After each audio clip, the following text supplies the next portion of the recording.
In the US, we usually have dinner around 7 p.m. In Greece, around 11 p.m., so here we're right on the middle.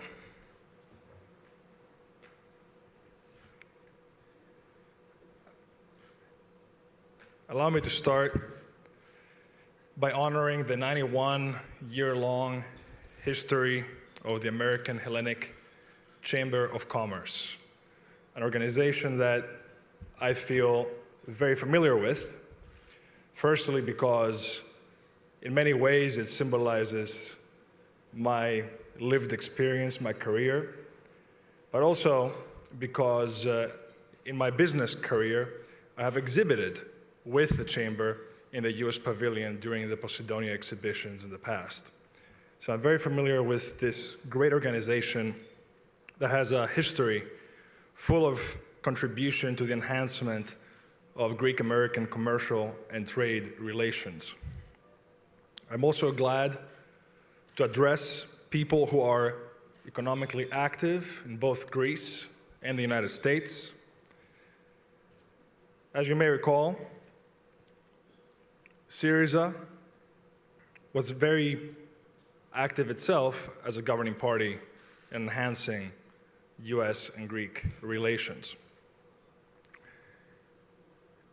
In 2015, when Syriza was called to govern, Greek exports to the United States were limited to approximately 1.4 billion US dollars. 3 years later, and despite the great deflationary pressures in the Greek economy, while our country was exiting a downward spiral of austerity, our exports to the United States increased to $1.6 billion. Last year, in 2022, we've gone up to $2.3 billion. According to the United Nations Comtrade database on international trade, the driving forces of these exports are mineral fuels, oils, distillation products, vegetables, fruits, nuts, food preparations, electronics, electrical equipment, aluminum, salt, sulfur, stone, plaster, lime, and cement. And according to the same source, US exports to Greece reached 2.1 billion USD in 2022, with mineral fuels, oils, and distillation products fostering the growth.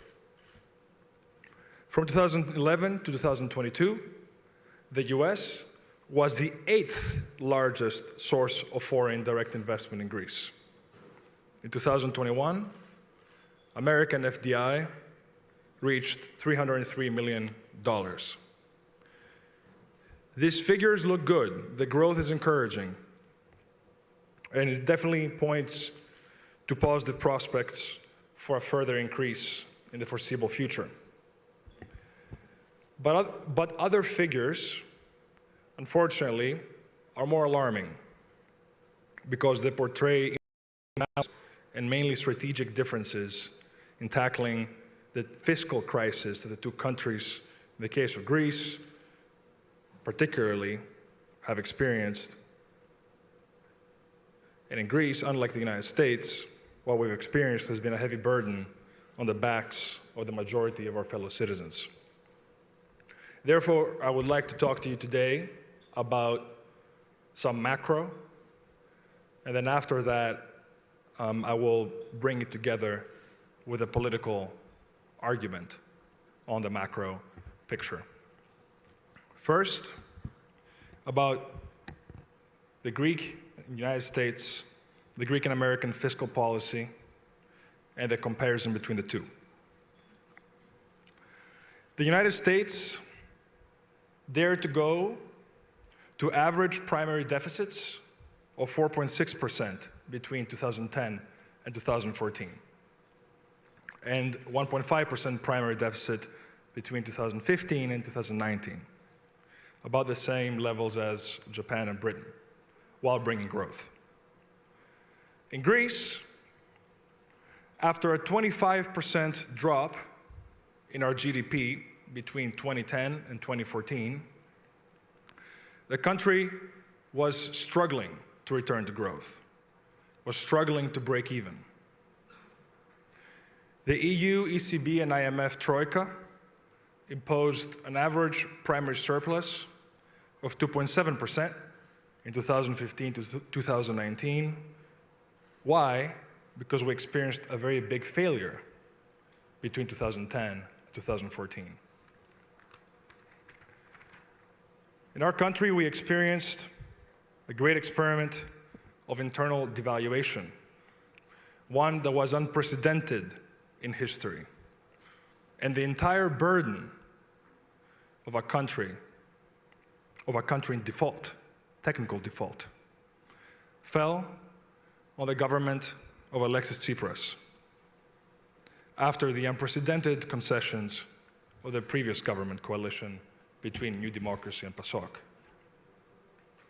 For context, when the Troika pushed for surpluses between 2010 and 2014, the first memoranda, you may recall, the country was sinking with deficits of 4.2% and an unprecedented average annual investment decline of 14%, while the US was growing those years. This is after the Great Recession of 2008, 2009. The US was growing its investment by 4%. Greece was collapsing by 14%. In the US, between 2010 and 2014, we saw average real wage growth of 0.5%, about as much as the Eurozone, 0.3%. Greece suffered losses of 4.6% a year, every year, until the citizens were exhausted, until demand simply plunged. You may recall that period. There was sluggish growth and anxiety globally, but at least there was a muddling through in the United States and in the Eurozone. In Greece, as you may recall, we experienced a disaster. In that period, the US brought in public investment at an average of 3.6% each year, which was, by the way, above the Eurozone. In Greece, we had 3.2%, which, ironically, was there to support the 14% of investment we were losing, barely enough. So all these GDP figures were ultimately normalized under the Syriza government. In the PASOK government, 2009 to 11, and the coalition government, 11-15, the administrations were simply bad students of a major fiscal adjustment that destroyed the country's foundation and simply did not work. The sequencing of product market and labor market reforms was simply wrong, and it punished the Greek population. The goals were never reached in the downhill of those years, and when Syriza took over, it set out to finally get the country out of that downward spiral. And it succeeded. It succeeded with an unprecedented debt negotiation, debt settlement negotiation, one that is extolled by bankers and rating agencies and government officials worldwide, to date, still extolled. Let's talk a little bit about the situation in Greece today. Sadly, the Greek government seems to have learned nothing from what happened to the country. With the recipes that we lived in during those dark times, it voluntarily imposes austerity until at least 2026. This is a K-type growth with the funds of the Recovery and Resilience Fund, the RRF, going to a few and bringing weak growth at the expense of the many. We'll experience tightening that is already bringing taxes to GDP to a 25-year record with no prospect of reduction. And it's interesting why 2026. Why this fiscal tightening over the coming 3 years voluntarily? Think about it. There's only one reason, so that once again they can proceed with their subsidies and their food stamps in 2027, an election year.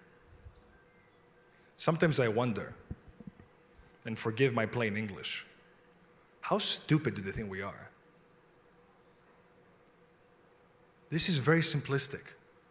Just execute the right fiscal policy for the people. Don't punish them today so they're dependent on you then. That is how you respect the people. Greece has agreed to the second largest fiscal discipline in the EU, with primary surpluses covering 7.5% of GDP in the coming 5-year period, starting 21 on to 26. Frugal states like Germany and the Netherlands, as well as powerful France, who, by the way, voted in favor of a ceasefire for the Palestinian people, unlike our country. Let's note that. Those nations have committed to relax targets to recover from the cost of living crisis. They all experienced a cost of living crisis. France, with a debt of 111% of GDP, gets the much better package of fiscal targets, ranging between a primary deficit of 3% and a primary deficit of 1.6% over the coming 3 years. And Spain, with a similar debt level, with a primary deficit of 1.5% for this year, going up to essentially flat in 2025. Miss Meloni in Italy, a friend and political companion of Mr. Mitsotakis, has retreated from what she had announced before the election and is setting austerity targets with a final primary surplus of 2% all the way out in 2026. We will never really know about the country's demands, sadly, our country's demands, regarding the reform of the Stability Pact. And mind you, we are the country with the highest debt and weakest growth combination in Europe. In fact, we are 14th in terms of real GDP growth over the past 3 years, 2019-2022. We, Greece, we are the country most in need of relaxing the Stability Pact. But our government does not negotiate and does not claim our rights. The proposal of the ESM, the European Stability Mechanism, which is frugal, was very favorable on the debt side to get down to 100%, with an annual primary surplus of 1/20th of the remaining 100% of the debt. The proposal of the European Fiscal Board was to reduce our debt by 10% over 15 years. This amounts to 2.4 billion euro a year, or something like 1 to 1.5% of GDP in primary surplus. This was not used as a bargain. Let's talk a little bit about the current account balance. Exports, imports. We're in a country that relies heavily, about 1/5 of its economy, on tourism. You might therefore assume that Greece should be a powerhouse in terms of our current accounts. Well, listen to this. The 2015-2019 average for Greece was a current account deficit of 2.1%, and the current account deficit in the US at the same time was 2.3%, similar. In 2022, our difference went to 7 points with the US. We ended up recording a current account deficit of 11%, 10.6% of GDP to be precise, while the US had 3.8% of a current account deficit. It's a drastic difference between the two countries. This is a unique productive compass deficit in Europe, in a country that reached 20% trade deficit as part of its GDP, with a 20-year record.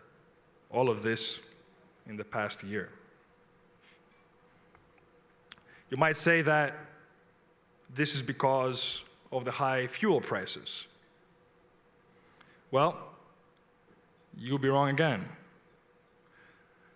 The non-oil, excluding oil, trade balance reached a deficit of 13.5% in 2022, which is a record since 2008.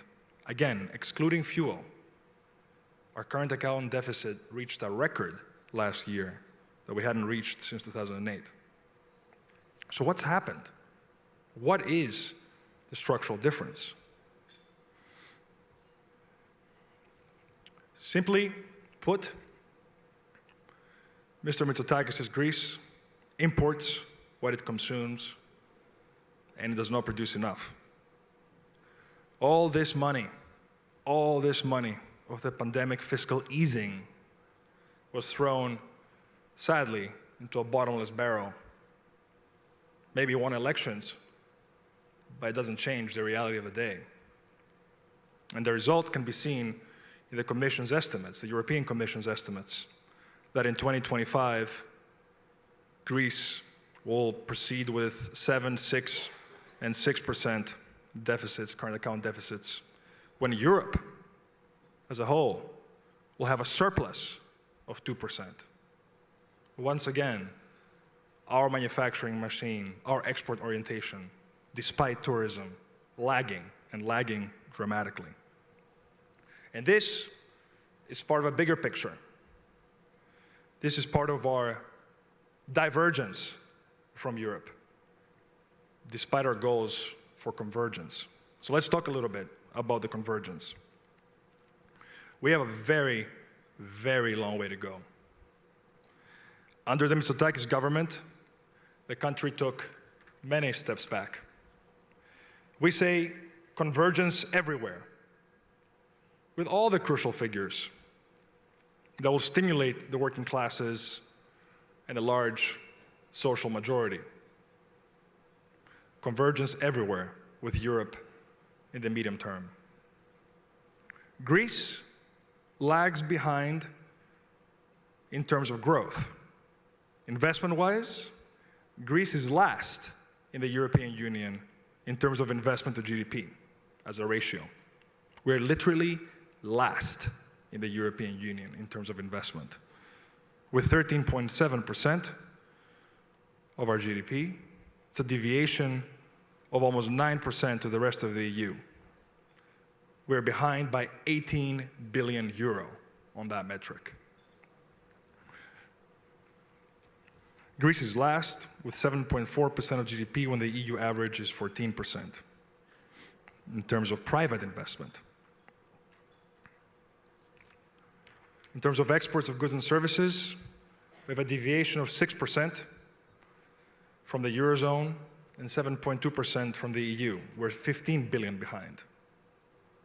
In terms of wages and salaries, Greece has a 10.2% of GDP deviation, 20 billion euro behind in terms of wages and salaries from the EU average. This is massive, absolutely massive. With our income, in real terms, we buy 68% of the volume of the same items compared to the average European. 68% below the average. We're placed 24th out of 27 in the EU, 24th. 32% away from the EU average. Listen to this. You may recall Ireland as a problematic economy back in the day?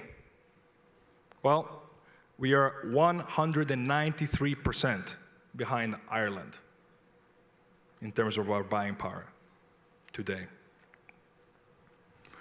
As if this were not enough, our country is third in the European Union in the rate of workplace bullying, the so-called mobbing.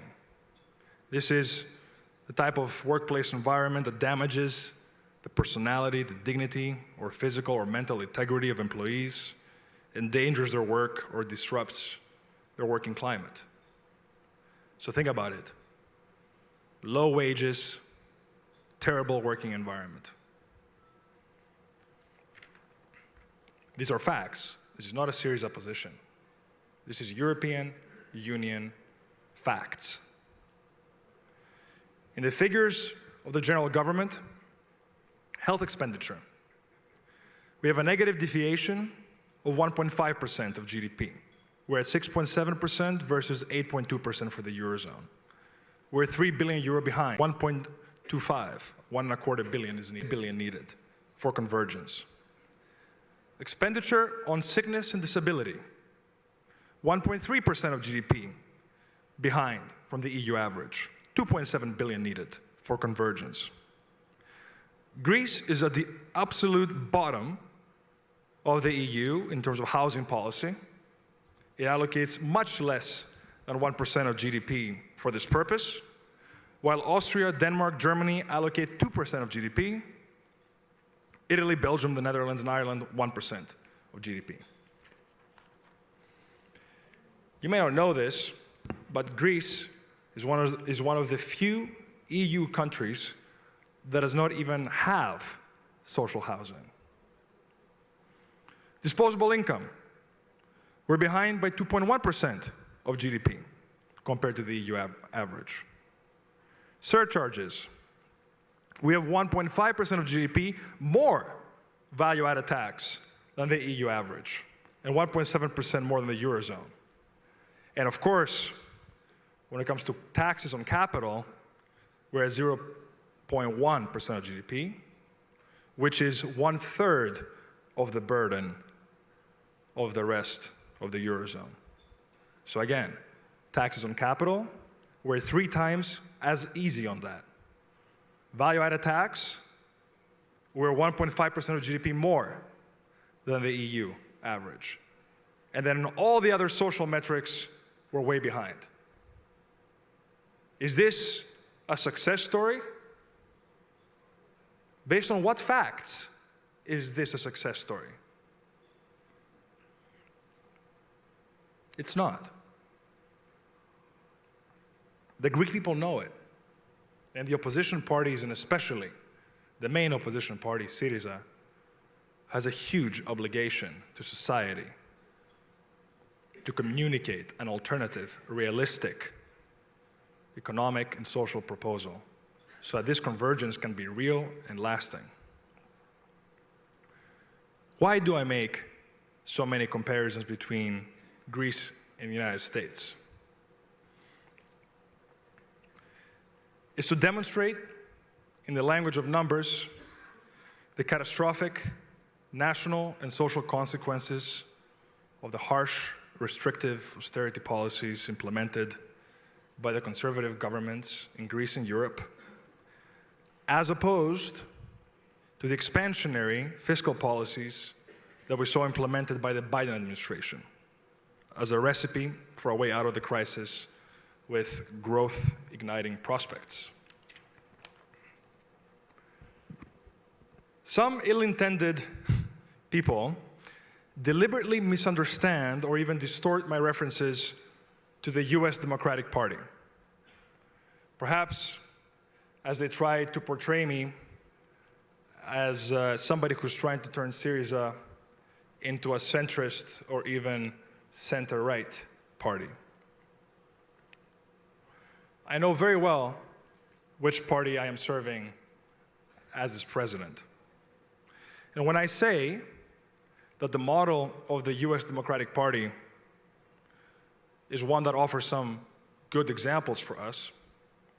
I mean a party that is a big tent, pluralistic party that can help us grow, that can help us keep the governing left, in which forces from the progressive, reform-oriented left actively participate alongside a progressive center.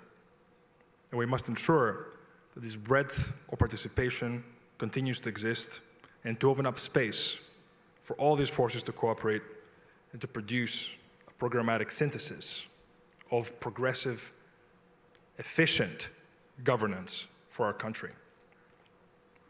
This is a program that will be aligned with the economic and social needs of our times. Economic and social needs of our times. It will provide answers to the big contemporary questions, the big questions of the era. You may know we have a lot to tackle with artificial intelligence and the future of work, transitioning to green technologies alongside new and major geopolitical challenges. In this complex mission that we have before us as the main opposition party, we also examined very important progressive policies. These were put to bills by the US Democrats under pressure from the Progressive Caucus in their parliamentary group.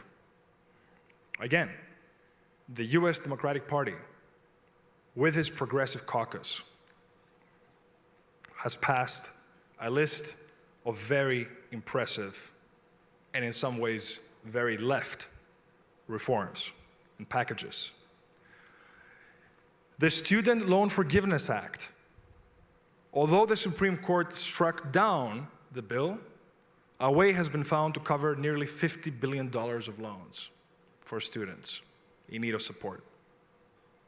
The package of direct state subsidies, the stimulus checks, to the most vulnerable families to address the economic impact of the pandemic. Previously, under the Obama administration, $11 billion was earmarked to support health centers, mostly in the most economically vulnerable areas of the United States. And this was under the Affordable Care Act, also known as Obamacare. The Republicans blasted it, repeal and replace, repeal and replace. They had their chance to repeal and replace it. They had nothing to replace it with, and they didn't even dare to repeal it. That was leadership at the time from the Democratic Party. They increased the minimum wage to $15 per hour.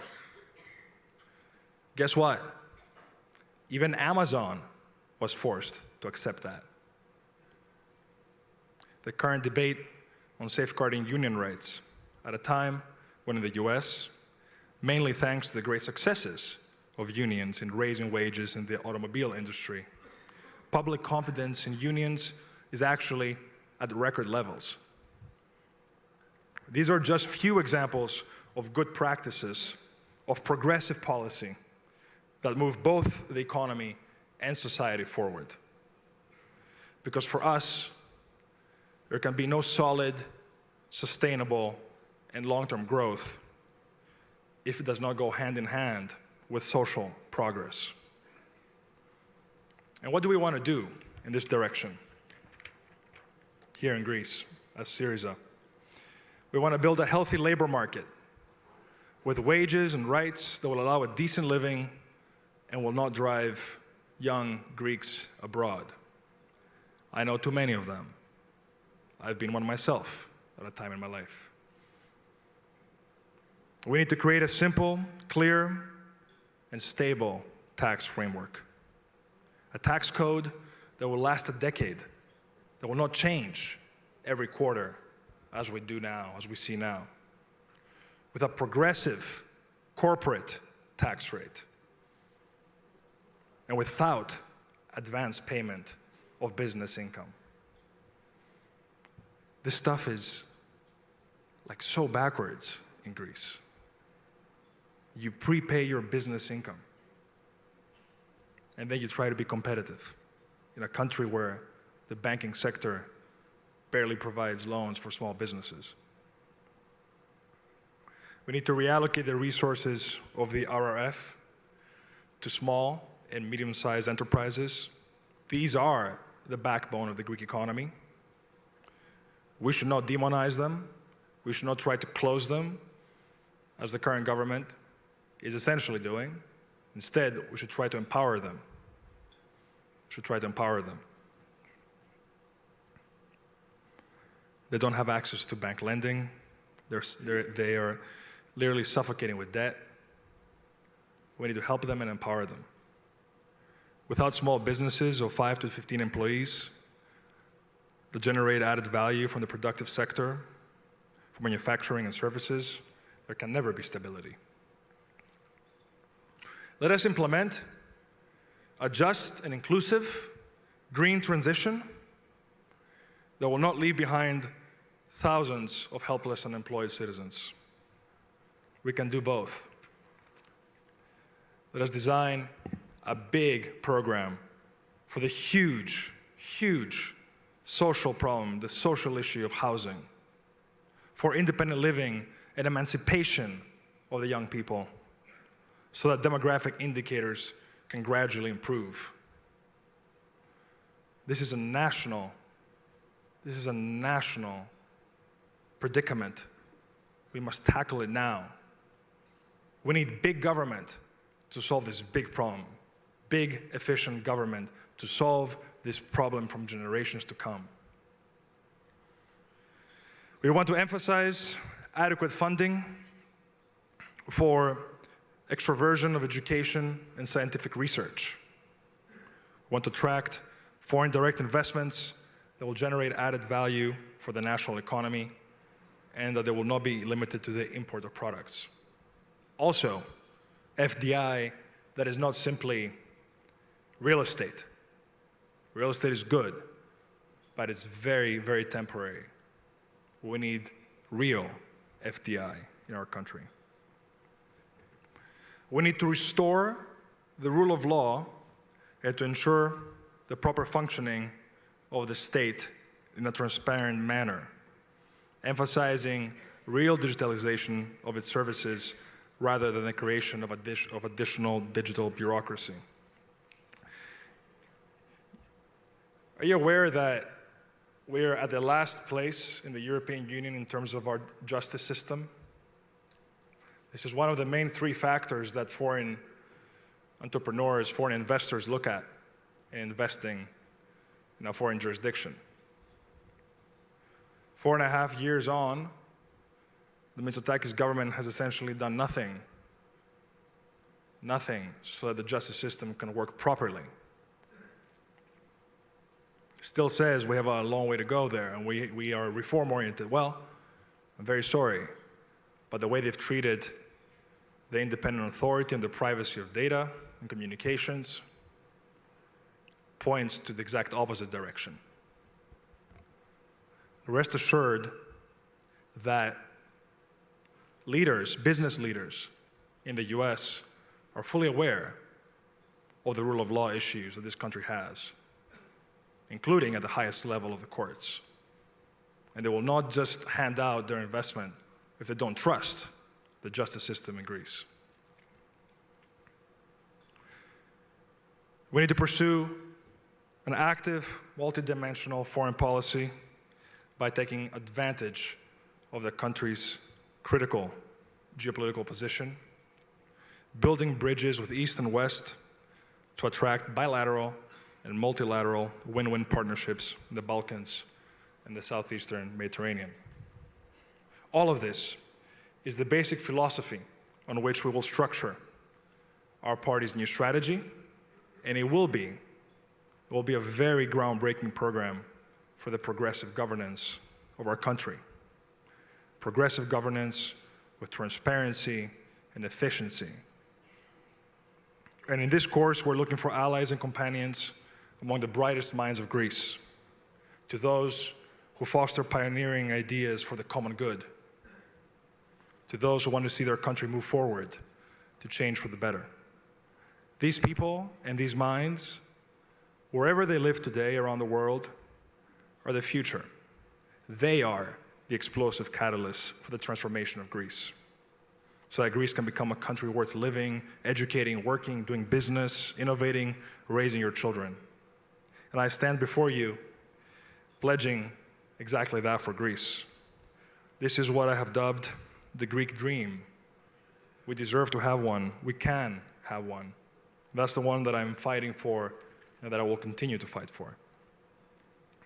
Dear friends, ladies and gentlemen, I'll end my speech, and thank you for your patience, with a small reference to my own experience in the Greek diaspora in the United States. When I decided to run for the presidency of Syriza, I was criticized. I was criticized by many, precisely because I came from the Greek diaspora, from the expat community, without previous political experience here in Greece, and without even speaking perfect Greek. I was judged for my origins, for my professional career, and for my intentions. I was judged by people who frankly know almost nothing about the Greek diaspora. People who lump all expatriate Greeks, and especially expatriates from the US, as backward-thinking and extreme conservative people. I know, and you know, that is not the case. The love that expats and diaspora have for their homeland is neither conservatism nor regression.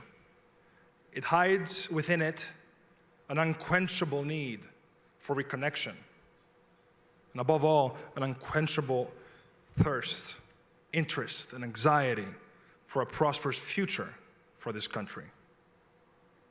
A prosperous future for their homeland, even if they live thousands of miles away. I have known this community since I was 14 years old. And with this diaspora, I want to be constantly in communication from now on, because together we can ensure the common good of Greeks. You here, you are the voice in the United States. You're our voice. At the same time, you are our bridge between Greece and the United States. And you have a very important role to play in strengthening bilateral cooperation, and especially in strengthening Greece's extroversion vis-à-vis the US, in terms of trade and the economy, with agri-food exports, tourism, research and technology, shipping, cultural exchanges, and other sectors. To refer to current affairs, we need the voice of the diaspora as a lever of pressure for the return, finally, of the stolen Parthenon sculptures in their home. The diaspora, the Homogenia, will play a big role in that.